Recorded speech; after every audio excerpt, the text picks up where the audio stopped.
Box office पर मैदान की जबरदस्त वापसी। अजय देवगन की फिल्म ने पलट कर रख दिया पूरा गेम।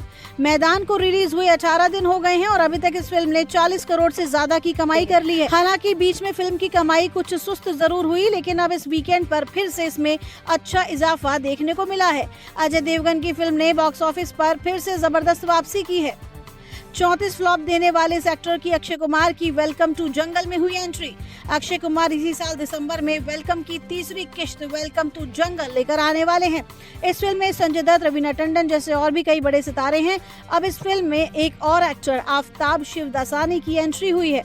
उस एक्टर के साथ अक्षय पहले भी काम कर चुके हैं। तो ये थी अभी तक की 10 बड़ी खबरें। देश विदेश की ताजा तरीन खबरों के लिए जुड़े रहिए थर्ड आई न्यूज नेटवर्क के साथ। जल्द से चैनल को सब्सक्राइब कीजिए और टॉप 10 खबरों को शेयर कीजिए। नमस्कार। नजर सब पर।